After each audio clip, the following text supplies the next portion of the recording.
Welcome back to the channel, Hosers. Backdoor coming at you with another unboxing. It's been a little while since I posted a video. I've just been super busy with my side hustle of grooming animals during the COVID pandemic. So I've been giving schnauzers and shih tzus pedicures and shampoos, and you know, it helps me pay for these toys. So what we've got here, as you can see, is a big box. This here is a pistol. This is the box it came in. So I just brought a few other pistols out just to show you the size difference. But let's just dive in. I won't waste any time.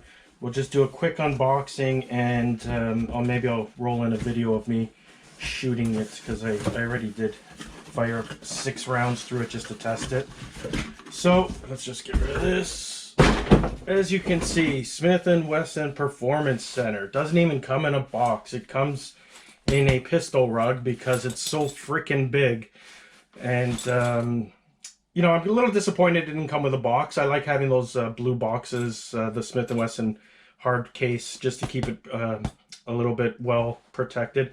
But nevertheless, it would be hard to make a box this big. So what we've got, guys, is the S&W Performance Center 11626. Look at that. That's a 460 Smith & Wesson Magnum, 7.5-inch barrel from the Performance Center, integrated muzzle brake, high-vis front fiber optic green sight, and of course, this is capable of shooting 3 calibers. Obviously, it didn't come with the Bushnell. I threw that on just to sight it in, and again, I'll try to roll in the video footage of that, of those first few shots.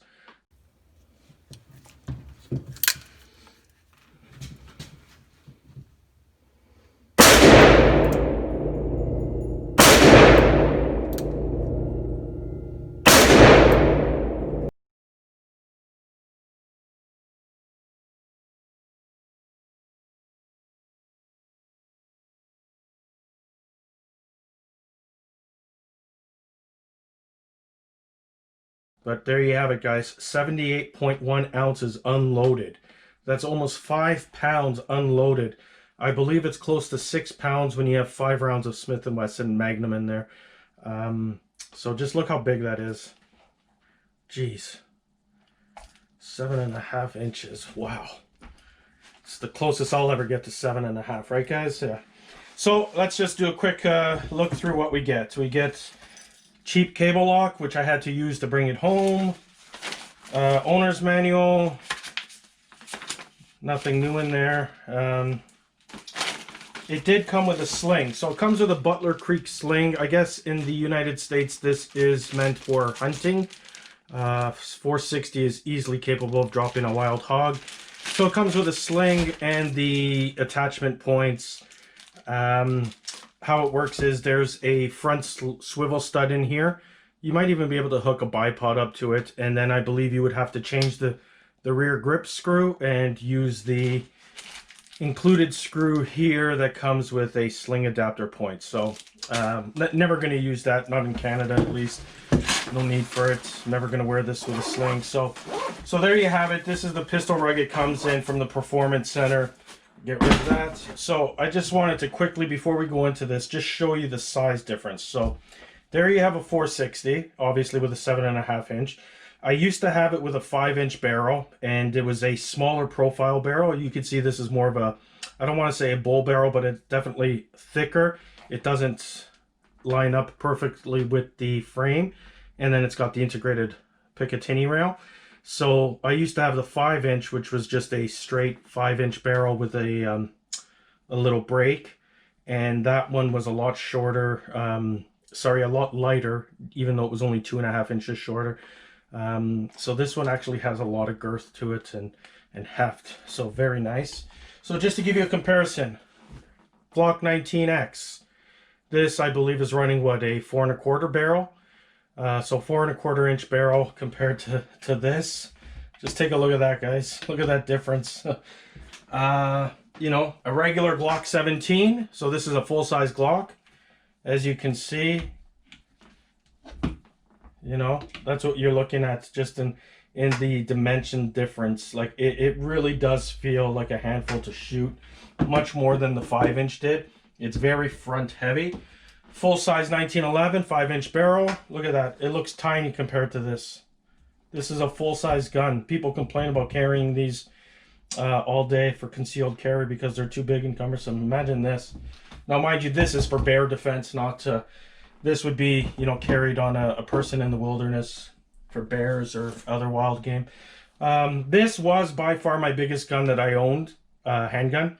This is, I believe, a 5.4-inch barrel, just a full-size grip, you know, full-size frame, full dust cover, mag well, and look, it's, you know, still kind of tiny. I'm trying to match it up to the, like, where the grips are, but as you can see, it's, you know, it's dwarfed by this S&W. So just to give you an idea of the size of this thing, and really, you know, just holding it out is a struggle. I have the little red dot on it, and, you know, after the first 3 or 4 shots, you could see it really shaking just because it's, you know, it takes its toll on you when you shoot. Okay, filming now, go.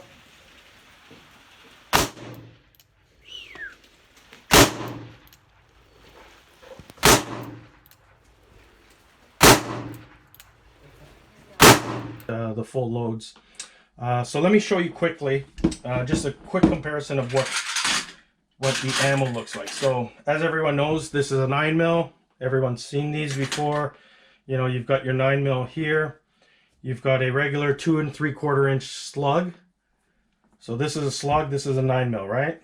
Then you've got, just for comparison, so this pistol will shoot 45 long Colt.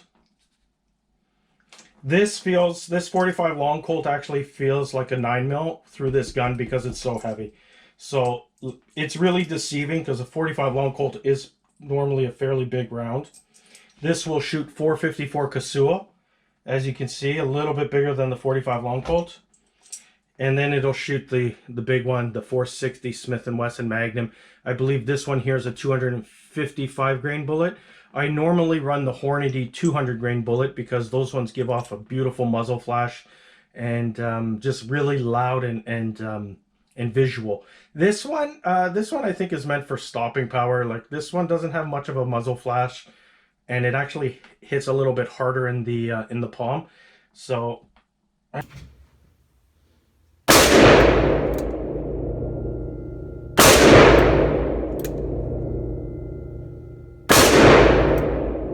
prefer the Hornady. And then just to give you a comparison, so this is a 223 round. 223 round is actually smaller than that 460 in case length. So that's a 55 grain projectile going, I believe, what, 2,400 feet per second. This one is 255, and I believe it's pushing 2,000, maybe 2,100. 7.62 by 39, again, smaller than the 460. I hope you guys can see. I hope it's picking it up. And a 308. Just for comparison, these are the ammo, you know, just to give you an idea of how big that 460 really is. So there you have it. So it's about this, almost the exact same length, 2 3/4 inches as the shotgun. So very fun to shoot, very expensive to shoot. I'm running about $2.20 plus tax. So it's just under $2.50 a shot for the 460. So I'm definitely gonna have to start reloading that. So what do you get with the Smith & Wesson 11626? This is the performance center that comes on the X frame. So the X frame is for the Smith & Wesson 500 and the Smith & Wesson 460. So what you'll notice is this cylinder here is, I believe it's the same as the 500, because when you put the 460 next to it, you can see it doesn't actually fill the whole thing up. So I think the cylinder might be, like, you could see where the case goes. So I think it's the same cylinder as the 500, just obviously the 500 is a 0.5 diameter. The frame is the same. It's called the X frame. It comes with the Hogue. I believe they call them the tamer grips. It's a little bit extra squishy up here, and what that does is it's supposed to help with the recoil. I'm a little disappointed because, you know, paying $2,100 Canadian for a pistol, and it comes with this huge gap right there. My 5-inch 460 definitely did not have this gap. I took it off, tried to readjust it, and it just seems to be bent out, so it won't seal perfectly. It wasn't like that on my 5-inch, and that was the same grip, so I'm a little disappointed with that. I was debating if I should email Smith & Wesson about it, but I mean, really, what are they going to do? You know, aside say, you know, too bad. It, you know, it fits flush, but it just right here, it just kind of jets out a bit. So a little frustrating. Differences aside, you've got the performance center. As you can see, it holds 5 rounds. Very big cylinder. So my understanding is it's got the performance center tuned action, which, as you can see, very simple double action. I have no clue what the weight is, but it's very smooth and crisp and just one pull. You know, there's no creep, no grind to it. It's just one smooth pull. Single action is superb. It's just, you know, look how short this is. I mean, you obviously, I'll do it. It's nothing. I would say that's probably 2 pounds. It feels on par with my my orange over there. What else do you have? I believe this is a chromed teardrop hammer, which is from the Performance Center. Don't know if it makes any difference or not. The cylinder is obviously not fluted. It's just, you know, all, it's not cut out like the normal cylinders would be. And then you've got this longer barrel that has a bigger profile. So as you can see, it comes down a bit, and it's got the integrated rail. I shot it a couple times without the dot, and it was, you know, it was fine. The fiber optic works great. The brake, I think it might be working. It's hard to say. The gun is so heavy. I don't know if the felt recoil is less than the 5-inch because of the brake or because the gun is so heavy. So I really would have liked to see this being removable just so I can compare, but you know, it seems to be one piece. It definitely works. Again, I don't know if it's the weight that's contributing to the less felt recoil or the brake, but it definitely feels less than the 5-inch. I'll roll in video of the 5-inch and the 7.5-inch, and you can see the 5-inch has a little bit more snap to it. My hands come up a bit more. But other than that, guys, just wanted to do a quick unboxing to show what you get. I was looking at this one or the 14.5-inch barrel. So they have another Performance Center. The frame from here back is the exact same.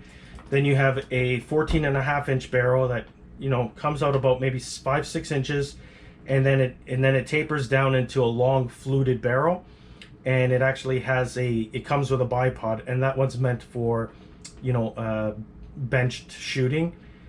And I thought to myself, you know, I don't really shoot off the bench with a pistol ever, and I'm not going to just for that. And 14.5 inches, you know, how would you even transport that in just a range bag? Like, even this one doesn't fit in my pistol rugs. It doesn't fit. I actually have to lay it this way in my cases that are usually set up to hold 6. I can only hold 3 now because of this. So I decided to go with the 7.5-inch, and so far so good. So I'm gonna do some steel shooting with it next week. I'm gonna try to do some 460 rapid fire on the 5 steel plates at the club, and I'll report back how it goes. But so far, I think I've got about 20 rounds all set through it so far. 22, maybe 23. 5 or 6 without the red dot, and the rest with the Bushnell. This is sighted in really well, and we'll report back later. All right, guys, thanks for watching. Hit me up if you have any questions. GoPro, stop recording.